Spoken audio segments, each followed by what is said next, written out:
Hello everyone, life and little বাইটসের আরও একটি ভিডিওতে আপনাদের সবাইকে স্বাগত জানাই। আশা করি আপনারা সবাই খুব ভালো আছেন। আজ সকাল সকাল উঠে পড়লেও বাইরে ঠান্ডা আর প্রচণ্ড মেঘ করার কারণে আজ আর বাইরে যায়নি হাঁটতে। চলুন মায়ের আশীর্বাদ নিয়ে আজ আর একটা নতুন দিন শুরু করি। মাঝে মাঝে একটু মেঘ করছে, আবার মাঝে মাঝেই রোদ উঠছে, যদিও বলছে বেলার দিকে নাকি বৃষ্টি হওয়ার খুব সম্ভাবনা। আজ ব্রেকফাস্টে একটু স্যান্ডউইচ বানাবো ভেবেছিলাম, তাই আলুটা সেদ্ধ করতে দিয়ে দিলাম। দেখুন এখনও অবধি 3 ডিগ্রি 4 ডিগ্রি এরকম তাপমাত্রা হয়ে রয়েছে। মার্চ মাস পরে আজ বেশ কয়েকটা দিন হয়ে গেল, তবে দেখাচ্ছে হয়তো আগামী সপ্তাহে একটু গরম পড়তে পারে। আলুটা ভালোভাবে ছাড়িয়ে আমি একটু গ্রেট করে নিয়েছি, খুব অল্প পরিমাণে নিয়েছি কারণ স্যান্ডউইচে আমি চিজও দেবো। একটু নুন দিয়ে দিলাম, একটু গোলমরিচ দেবো, একটু ইতালিয়ান সিজনিং আর অল পারপাস সিজনিং। এই 4টে মশলা দিয়ে ভালোভাবে আলুটাকে আমি মেখে নেব। মশলাগুলো আমি খুব অল্প অল্পই দিয়েছি জানেন, কিন্তু খেতে হয়েছিল দারুণ। খুব কম সামগ্রী দিয়ে কোনো তামঝাম ছাড়াই এই স্যান্ডউইচটা কিন্তু খুব সহজেই হয়ে যায়। এখানে আমি 4টে ব্রেড নিয়েছি, এই দুটো স্যান্ডউইচ বানিয়ে নিয়েছি। ব্রেকফাস্ট হয়ে গেছে রেডি। ঝটপট ব্রেকফাস্ট সেরেই আমি আজকে রান্নাঘরে ঢুকে গেছি। আজ দুপুরে একটু ক্যাপসিকাম আলুর তরকারি বানিয়েছিলাম ডালের সাথে। ক্যাপসিকামগুলো সাইজে কত বড় দেখুন। আমি সত্যি বলতে এত বড় ক্যাপসিকাম খুব একটা দেখিনি, হয়তো পাওয়া যায় দেশে, আমি কখনো লক্ষ্য করিনি। ব্যাস বৃষ্টি শুরু। একটু গরম পড়লো কি পড়লো না, বৃষ্টি পড়েই সেই গরমটা আবার বন্ধ হয়ে যাবে। তবে আজকের বেশ ঝরঝর করে বৃষ্টি পড়ছিল, আশপাশটা খুব ভিজে গিয়েছে, সুন্দর লাগছিল বেশ। কদিন ধরে গ্রিন হাউসটাকে দেখছিলাম, একটু ওপরে ধুলো পড়ে পড়ে নোংরা হয়ে গিয়েছিল, কারণ আগের বেশ কদিন রাত্রে অনেক হাওয়া হচ্ছিল। তো বৃষ্টির জলে গ্রিন হাউসটাও ধুয়ে পরিষ্কার হয়ে গেছে। শীত হোক, বর্ষাকাল হোক বা গ্রীষ্মকাল হোক, বৃষ্টি হলে আশপাশটা যখন ধুয়ে যায় কি সুন্দর লাগে বলুন তো। গাছগুলো যেন মনে হয় স্নান করে নিয়েছে। তবে আজকে লক্ষ্য করলাম গৌরীকেও বৃষ্টি খুব আনন্দ করে দেখছিল। এখানে আসার পরে যদিও বৃষ্টি হয়েছে, কিন্তু ওপর থেকে তো অত ভালো দেখা যেত না।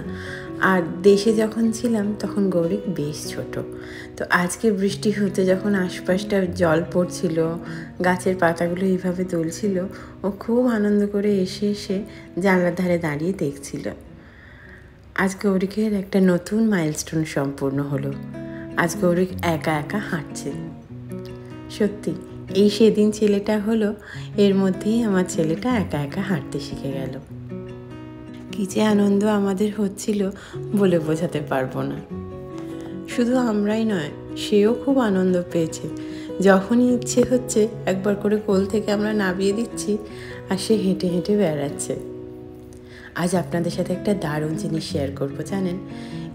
এই যে ম্যাগাজিনটা দেখছেন, গেথার্সবার্গ সিটি অফিস থেকে এটা আমাদেরকে দিয়ে গেছে। গতদিন সন্ধ্যেবেলায় মেল বক্স চেক করতে গিয়ে দেখলাম এটি রয়েছে আমাদের মেল বক্সে। নিয়ে এসে বেশ অবাক হলাম জানেন। যদিও ঠান্ডা এখনও যাই করছে, বসন্ত দরজায় কড়া নাড়ছে, শহর কিন্তু রেডি হয়ে গেছে বসন্তকে স্বাগত জানানোর জন্য। শুধু বসন্তই কেন, বসন্ত এবং গ্রীষ্ম দুজনের জন্যই একদম রেডি হয়ে গেছে গেথার্সবার্গ নানা রকম অ্যাক্টিভিটিস নিয়ে। এই ম্যাগাজিনটাতে মেনলি রয়েছে আগামী দিনগুলোতে বসন্তকালে এবং গরমকালে কি কি অ্যাক্টিভিটিস গেথার্সবার্গ শহরে হতে চলেছে তার সমস্ত রকম ডিটেলস। শুধুমাত্র বাচ্চাদের জন্যই নয় জানেন, বাচ্চা, বড়, বয়স্ক, টিনেজার প্রত্যেকের জন্যই রয়েছে কিছু না কিছু। ছবি আঁকা, গান, নাচ, যোগা, ডিসকাশন সেন্টার, ছোট্ট ছোট্ট বাচ্চাদের জন্য সামার ট্রিপ, সমস্ত কিছু ডিটেলস, তাদের ফিস, তাদের মেম্বারশিপ কস্ট, মেম্বারশিপ হলে কেমন চার্জ, মেম্বার্স না হলে কেমন চার্জ, যারা রেসিডেন্সিয়াল হচ্ছে তাদের কেমন চার্জ, আমাদের মতো যারা বাইরে থেকে এসেছেন তাদের জন্য কেমন চার্জ, সমস্ত কিছু এখানে ডিটেলসে দেওয়া রয়েছে। শুধু তাই নয়, এখানে কিছু প্রোগ্রাম রয়েছে দেখলাম যেগুলো একদম ফ্রি। আপনি চাইলে নির্দিষ্ট দিনে নির্দিষ্ট সময়ে যে জায়গা এখানে মেনশন করা রয়েছে সেখানে গিয়ে ওই প্রোগ্রামগুলোতে পার্টিসিপেট করতে পারেন। যেমন একটি জুম্বা ক্লাস দেখলাম, তারপরে একটি মাঠে ছোট্ট ছোট্ট বাচ্চাদের বোধহয় যোগা ক্লাস হবে। এগুলো ফ্রি, আপনি চাইলে নিজে বা নিজের বাচ্চাকে ওনাদের ক্রাইটেরিয়া অনুযায়ী গিয়ে এখানে পার্টিসিপেট করাতে পারেন। ব্যাপারটা বেশ সুন্দর, তাই না? নিজেদের মতো বা ছোট ছোট্ট বাচ্চাদের জন্য প্ল্যান করে রাখা যেতেই পারে যে ওদেরকে কী কী অ্যাক্টিভিটিস করানো যায়। এখন আমি আবার বেরিয়ে পড়েছি, যাব আমাদের গ্রসারি শপটাতে, একটু দুধ নিয়ে আসতে যাব, আর সাথে নিয়ে আসবো একটু গরম গরম তেলে ভাজা।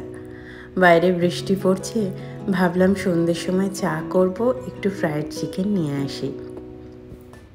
যদিও গৌরিকের বাবাকে বলে এসেছি শুধু দুধ নিতে যাচ্ছি, আসলে দোকানটার সামনে দিয়ে যাওয়ার সময় মনে হলো একটু খাবার দাবার কিছু নিয়ে যাই, বৃষ্টির দিনে চায়ের সাথে একদম জমে যাবে। বাড়ির আশেপাশে দোকান হওয়ার এই তো একটু সুবিধে, টুক করে বেরিয়ে পছন্দসই জিনিসটা নিয়ে আসা যায়। আশপাশটা বৃষ্টি হলেও কেমন সুন্দর লাগছে দেখুন। বেশি দূরে যাব না, এই দোকানটা তো আপনাদের চেনাই, সেই ম্যানহাটন পিৎজা। তবে পিৎজা বা চিকেন কিছু নেব না, চিকেন নেওয়ার যদিও ইচ্ছে ছিল, আজ ভাবলাম এনাদের মাছটা ট্রাই করি।